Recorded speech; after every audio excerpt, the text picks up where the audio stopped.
Bonjour à tous les deux. Bonjour. Cher Mbang, cofondateur de United Academy et aussi ancien international sénégalais. C'est ça. Et on a Samuel Gourgon qui est conseiller adjoint, coopération référence e-sport, l'ambassade de France du Sénégal. C'est bien ça. Cher, je vais commencer avec vous pour la première question. Vous avez, comme je disais, avec Moussa, cofondé United Academy. Ça faisait sens un peu après cette carrière en pro? Oui, bien sûr. On a décidé avec Moussa de lancer United Academy en 2021. Après, moi surtout après avoir joué au foot en professionnel pendant quelques années, Moussa est encore en activité. On a décidé de lancer ça au Sénégal car déjà c'est ce qu'on connaît, le football.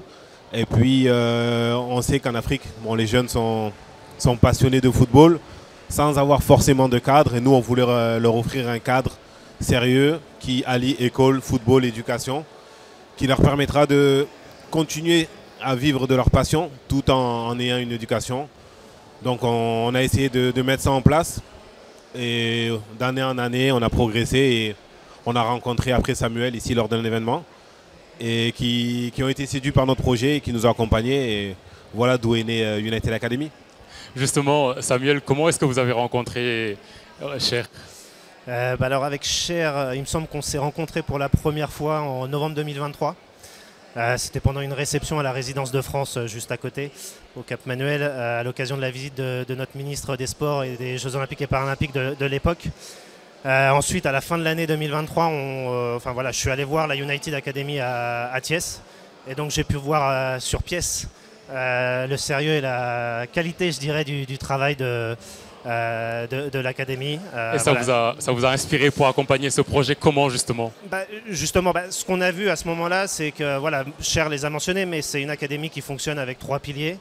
Il y a le premier qui est évident, qui est la formation sportive pour les jeunes footballeurs, pour le haut niveau. Puis après, il y a un deuxième pilier qui est quand même fondamental, qui est l'éducation. À la fois pour les jeunes qui vont embrasser une carrière de footballeur, de pouvoir s'adapter à leur nouveau milieu, quand ils seront professionnels, que ce soit au Sénégal, en France, en Europe ou ailleurs.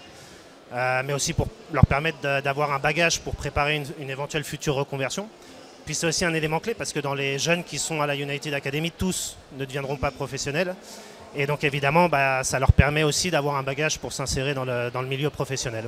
Voilà, donc c'est comme ça qu'on a pu apprécier la qualité du travail de la United Academy.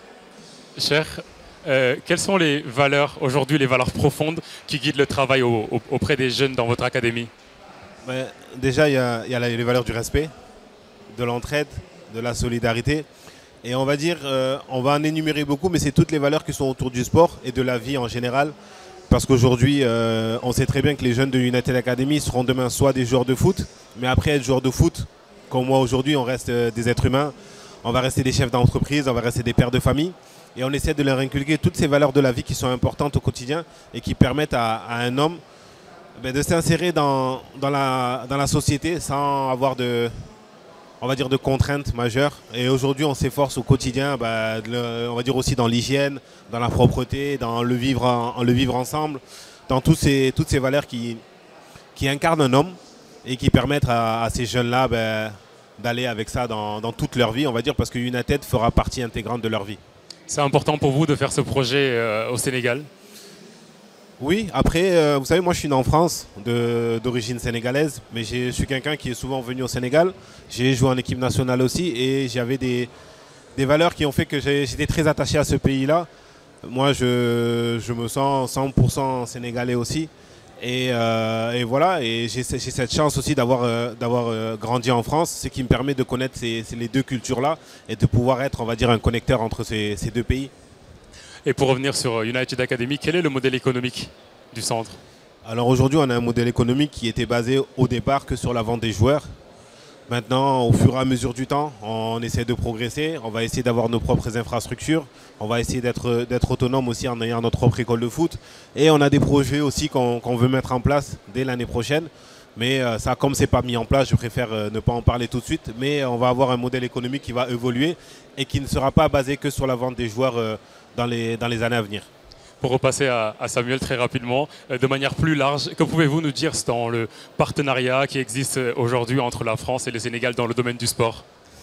C'est un partenariat qui est extrêmement dense, qui s'est beaucoup développé ces dernières années parce qu'il y a le continuum entre les Jeux Olympiques et Paralympiques de Paris 2024 et les Jeux Olympiques de la jeunesse de Dakar 2026 qui vont être un événement historique puisque ça sera le premier événement olympique à se tenir sur le continent africain. Et donc dans ce cadre-là, il y a un vrai partenariat qui s'est noué avec beaucoup de projets. Ça s'incarne notamment dans ce qu'on appelle l'Alliance Dioko, qui est une alliance qui réunit tous les acteurs français et sénégalais qui sont impliqués dans l'organisation des JOJ. Alors je ne vais pas être trop long, mais c'est un partenariat qui tourne autour de 4 axes principaux. Il y a notamment l'appui à la réhabilitation d'infrastructures sportives ou à la construction d'infrastructures sportives de proximité. Il y a le soutien au renforcement des capacités du mouvement sportif sénégalais. Il y a le soutien aussi à la préparation des jeunes athlètes sénégalais pour la préparation des grandes compétitions internationales ou des Jeux. Et puis il y a aussi tout un volet qui concerne le sport comme levier d'éducation, de santé, d'inclusion, de développement socio-économique. Donc en très ramassé, très bref, c'est ça le partenariat entre la France et le Sénégal dans le domaine du sport. Et on est très fiers de travailler avec la United Academy. Cher l'a mentionné, je pense que aussi le soutien, le partenariat entre l'ambassade de France et la United Academy, c'est pas seulement l'appui qu'on peut apporter, c'est aussi la vision. Eux, ils font du sport un levier d'éducation, d'inclusion, c'est très important à nos yeux. Et puis Cher l'a mentionné et Moussa, à leur façon, par leur carrière, leur engagement, ils incarnent aussi à leur façon le partenariat entre la France et le Sénégal. Voilà. Et justement, Cher, avec Moussa, vous le mentionnez souvent, vous dites vous-même être des connecteurs. Qu'entendez-vous par là? Déjà parce que on va juste parler d'un aspect. Moussa a joué en équipe de France, moi j'ai joué en équipe du Sénégal. Donc déjà c'est quelque chose qui peut rapprocher cette connexion-là. Mais après c'est vrai qu'on essaye de valoriser les deux pays. La France par notre pays de naissance. Bon, moi plus le Sénégal par mon pays d'origine. Moussa est malien, mais aujourd'hui c'est quelqu'un qui revient souvent au Sénégal et il a une forte attache avec le Sénégal. Donc forcément on essaie d'être ce pont aussi entre les deux pays via le sport et via aussi notre pays de naissance. Donc forcément, on se définit aussi comme ça parce qu'on a des joueurs déjà qui évoluent en France, qui étaient à la United Academy. Et on va dire que ce sont des dignes représentants de la United Academy en France. Le plus beau souvenir sportif qui lie la France et le Sénégal, c'est un sujet qui fâche entre vous deux, 2002, Sénégal-France? Non, on va dire qu'on reste quand même des amis. Mais après, c'est des choses qui marque, on va dire, l'empreinte qu'il y a entre ces deux pays. Parce qu'au-delà du fait qu'il y ait une rivalité ce jour-là, ça reste un jour historique pour le Sénégal et pour la France aussi. Parce que bon, c'est des pays qui sont très amis, au-delà de la rivalité sportive. Mais ce sont des pays qui sont très amis depuis des années et on espère qu'on va réussir à faire perdurer cette amitié-là. Et la collaboration le montre et le prouve au quotidien. Merci à tous les deux. Merci beaucoup. Et bravo Cher pour le projet. Merci.